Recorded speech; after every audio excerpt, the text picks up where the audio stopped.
In April 1942, the Imperial Japanese Army completed its conquest of Burma and severed the last land supply route between the British Empire's Indian Ocean depots and Nationalist China. The road was called the Burma Road. It had run from Lashio in eastern Burma over 1,500 miles of mountain track to Kunming in southwestern China. With it cut, Chiang Kai-shek's Chinese army had no overland supply line to any port on Earth. The Allied Joint Planning Staff in Washington, briefed on the closure in mid-April, drew the obvious conclusion. Without supplies, China would be unable to continue resisting the Japanese armies that had been advancing across the country since 1937. Chiang would be forced to negotiate or to fall back into the western mountains and accept a Japanese-installed government in Nanjing. The Pacific War would then be a one-front war for the Imperial Army. Japan would withdraw 1 million troops from China and turn them on the Allies elsewhere, and the entire Allied strategy in the Pacific would have to be rebuilt. President Roosevelt, presented with this analysis at the White House on April 28, 1942, said the conclusion was unacceptable. China would remain a belligerent, supplies would reach it. He did not say how. The how, when it was worked out, was the largest sustained airlift operation in human history to that point. Between July 1942 and August 1945, American transport aircraft of the United States Army Air Force's Air Transport Command would fly 650,000 net tons of supplies from airfields in northeast India to airfields in southwest China, over the eastern Himalayan mountain range. The route reached altitudes of 22,000 feet over peaks higher than 19,000. It crossed terrain that had no published charts and no navigational aids in 1942, and only rudimentary ones by 1945. It was flown by aircraft never designed for high-altitude transport work, C-47 Skytrains, C-46 Commandos, and the converted B-24 bombers called C-87 Liberator Expresses. The crews of those aircraft called the route the Hump. They also called it, less affectionately, the Aluminum Trail. The name came from the wreckage of crashed transports the crews could see, on clear days, scattered along the mountain ridges below. The operation began in a hurry. The first scheduled flights of the India-China Ferry Command, the predecessor to the Air Transport Command's India-China Wing, departed Dinjan Airfield in Assam on April 8, 1942, 3 weeks before Roosevelt's decision had been formalized. The aircraft were 5 C-47s. The total cargo of the first month's operations was 80 tons. The destination was Kunming, an airfield Claire Chennault's American volunteer group had been using as a fighter base. The route flew up the Brahmaputra Valley, climbed across the Naga Hills into Burma's Hukong Valley, crossed the Salween River, and dropped down into Yunnan Province. The flight time was 4 to 5 hours one way. The flight was made at altitudes that left the C-47 crews on oxygen for most of the trip in unpressurized aircraft. The weather was the operation's principal enemy. The southwestern monsoon arriving over India each May produced storm systems that towered to 40,000 feet across the route, generated downdrafts of several thousand feet per minute, and dropped ice on aircraft wings at altitudes the C-47 was not equipped to handle. Through the summer of 1942, Japanese fighter aircraft from bases in northern Burma added the secondary threat of interception over the western leg of the route. By 1943, after the 8th Air Force had begun arriving in India, and as the Imperial Japanese Army's air strength in Burma was bled by the demands of the Pacific Island campaigns, Japanese interception of Hump flights had fallen to near zero. The weather did not. The Hump's loss rate to weather and to navigational errors in cloud remained, through the entire operation, the highest of any sustained American military air route of the war. The numbers tell the story. Through 1943, the Air Transport Command's India-China Wing lost aircraft at a rate of roughly 1 every 3 days. Through 1944, the rate climbed to 1 every other day. In some weather months, the post-monsoon transition periods, when up and down drafts at altitude were at their fiercest, the loss rate reached 1 aircraft per day. The Air Transport Command kept a chalkboard at its India headquarters at New Delhi listing the aircraft overdue. Squadron commanders reported casualties to the chalkboard at the end of each operating day. The total American aircraft losses on the Hump, through the duration of the operation, are recorded at approximately 594 destroyed and another 900 damaged beyond field repair. The personnel losses are recorded at 1,659 killed or missing. The figure of missing was, in many cases, a polite formulation for crashed in terrain that could not be reached. The principal aircraft were the Douglas C-47 Skytrain, the militarized DC-3, the same airframe used for paratroopers at Normandy and supplies to the partisans, and the Curtiss C-46 Commando. The C-46 was the larger and the more capable of the two, with twin Pratt & Whitney R-2800 radials, a service ceiling of 27,000 feet, and a cargo capacity of roughly 5 tons. It was also, in its early production batches, an unreliable aircraft. The C-46's hydraulic system was prone to leaks, its fuel feed could vapor lock at high altitude, its fire suppression in the engine bays was, in the early variants, inadequate. The crews who flew it called it the Curtiss Calamity. The Curtiss-Wright Corporation, prodded by the Air Transport Command and Roosevelt's own office, redesigned the troubled systems through 1943 and 1944. By the spring of 1945, the C-46 was a reliable transport. By then the Hump's loss rate had stopped climbing, and the tonnage carried per crash had risen by a factor of 3. The third aircraft was the C-87 Liberator Express, a converted B-24 bomber adapted to cargo work. The C-87 had the range and the payload to do the route, but a poorly designed fuel system that produced engine fires at altitude. The C-87 was the most dangerous transport aircraft of the war by every loss per flight hour figure available, and the Air Transport Command lost more C-87s on the Hump than any other type per aircraft delivered to the route. The crews flew double duty. The Air Transport Command's pilots, navigators, and radio operators rotated through the Hump on 6-month tour, and many came home with their nerves frayed beyond easy recovery. The crews wrote letters home that they were not allowed to mail until censorship review cleared them. The letters mentioned the chalkboard, the missing, the wreckage visible in the mountain valleys, and the weather. Roughly 40% of the wartime correspondence from Hump crews, preserved in post-war archives, mentions the wreckage visible from cruise altitude as the signature feature of the route. In September 1944, the operation got a new commander. Brigadier General William Henry Tunner, who had previously commanded the Air Transport Command's North Atlantic Wing, took over the India-China Wing at a moment when the monthly tonnage delivered had stalled at around 20,000 tons. Tunner's view was that the operation had been run as a kind of heroic improvisation when what it required was an industrial-grade scheduling system. He set about installing one. He standardized the cargo loading procedures, the cruise altitudes, the radio reporting points, and the maintenance schedules. He stripped his crews of the freedom to make routing decisions on the fly and required every flight to follow a published route at a published altitude, reporting in at fixed positions. He raised the cargo weight per aircraft. He cut the turnaround time at both ends. The monthly tonnage delivered, which had been 20,000 tons in August 1944, climbed to 35,000 in November, to 44,000 in January 1945, and reached its peak of 71,042 tons in July 1945, Tunner's 10th month in command. The improvement was not the work of new aircraft or new airfields. It was the work of process discipline, applied to an operation that had been run as a wartime improvisation for 30 months.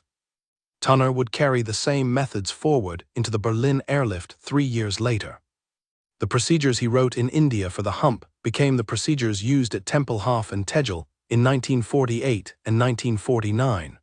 The Hump was, in this respect, the prototype operation for the heavy strategic airlift capability that would define the U.S. Air Force for the rest of the 20th century.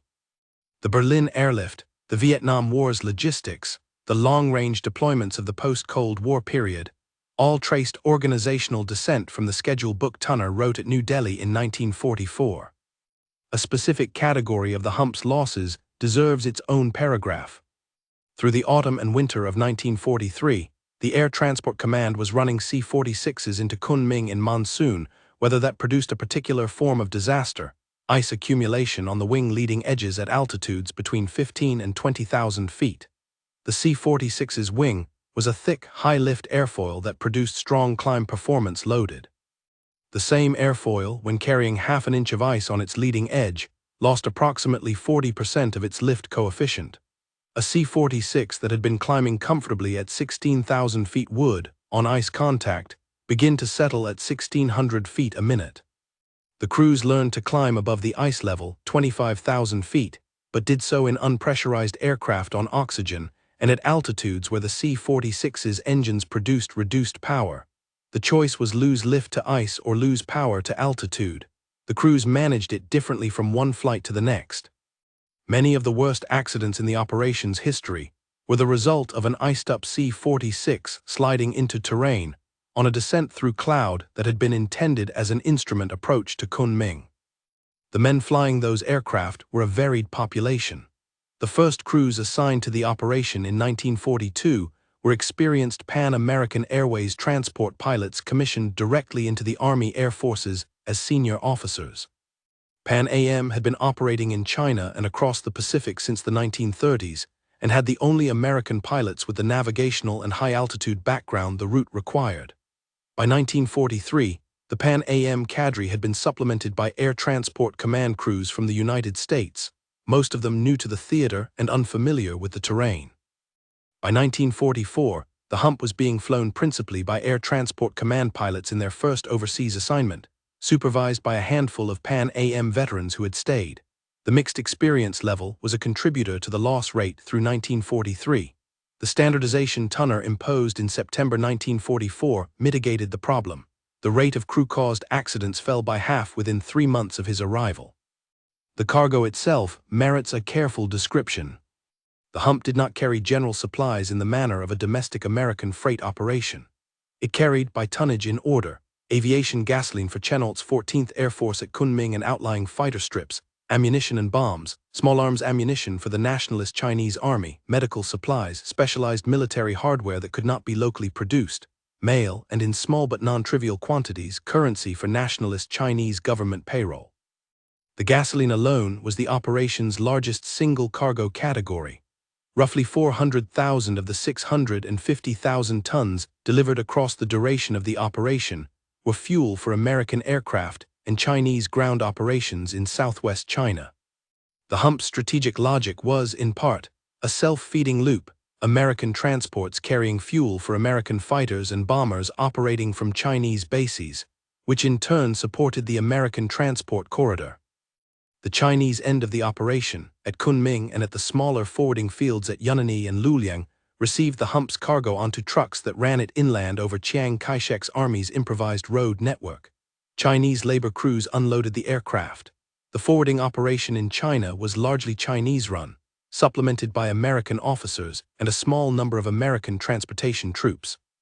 The Chinese transport effort within the country was operationally invisible to the American public during the war, but was, in its own right, the largest sustained civilian labor mobilization for military logistics in Chinese history to that date. American records preserve the names of the principal Chinese transport officers in the operation. Chinese records preserve the names of the laborers. The two sets together describe a logistics operation that ran from a New Delhi office through a New York-built airframe over a Himalayan ridge to a Yunnan ox cart in roughly 72 hours of total transit time. The crews who flew the route through the worst of the operation kept a particular ceremony that has stayed in the post-war memory. Every Hump squadron at the Indian airfields kept a roster on a plywood board in the day room listing the aircraft assigned to that squadron and their tail numbers. When an aircraft did not return at the end of its scheduled flight, the duty officer drew a line through the tail number. The board at the Sukherating headquarters of the 1352nd Army Air Forces base unit had so many lines through it by the spring of 1945 that the squadron's commanding officer ordered a new board. The original board was kept in the day room as a memorial through the rest of the war.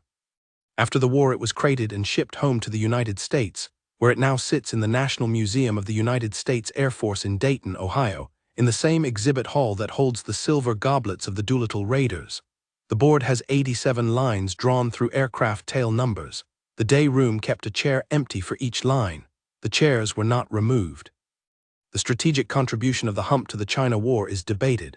The Nationalist Chinese Army's military performance against the Imperial Japanese ground forces from 1942 through 1945 was uneven, hampered by corruption, by the unresolved conflict with the Chinese communists in northern China, and by Chiang Kai-shek's strategic preference for husbanding his best units for the post-war political settlement. Stilwell's frustration with Chiang's reluctance to commit reserves to active combat became one of the more difficult Allied command problems of the war.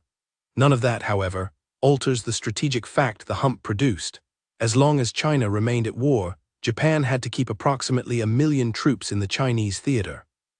Those million troops did not show up at Iwo Jima, did not show up at Okinawa, did not show up at the Philippines, and did not show up on the home islands when American forces finally came within striking distance. The Hump's contribution was to keep China in the war just enough that those million Japanese troops stayed where they were. 650,000 tons of high-explosive, gasoline, ammunition, and small arms over the eastern Himalayas, delivered over 38 months, kept the Imperial Japanese Army's Central Reserve pinned in the wrong theater. The Imperial Japanese Army's own strategic analyses, recovered after the war from the headquarters of the Burma Area Army, had concluded in 1942 that the closure of the Burma Road would force a Chinese collapse within 12 months. The analyses had been wrong. The Japanese command had not anticipated that the Americans would attempt to substitute air transport for an overland supply route on the scale that ultimately developed.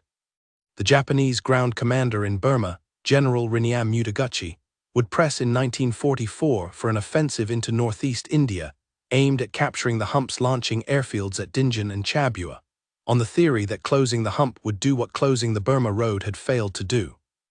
The offensive Operation Yugo was the disaster at Impal and Kohima in March through July of 1944, in which the Japanese 15th Army lost some 30,000 dead trying to take the air route at its source. The Hump kept running through Impal. Mutaguchi's army retreated into Burma broken. The eastern flank of the Hump operation was secure for the rest of the war. The men who flew the route received, in the post-war period, the Air Medal in volume, and a few of them the Distinguished Flying Cross. None of them received a campaign streamer for a specific theater. The Hump was an operation that fell between theaters flown out of India for delivery in China by an army organization whose senior commanders were in Washington. The crews knew what they had done. The Air Force, when it became an independent service in 1947, knew what they had done. The Berlin Airlift's commanders in 1948, Tunner among them, knew explicitly that they were applying lessons that had been paid for in aluminum and bone on the aluminum trail. The crews who flew the Hump were not always sure whether the air bridge they were maintaining was worth the cost they were paying. The strategic analysts working with the post-war Japanese records are sure. The bridge held. China stayed in the war. The Empire's Central Reserve stayed in the wrong country. The Pacific War was fought, in significant part, by transports flying at 22,000 feet over weather no one had been trained for and terrain no one had ever mapped, and the men in those transports kept going month after month, until the monsoon broke for the last time in August 1945, and the bombs in the Marianas changed the calendar.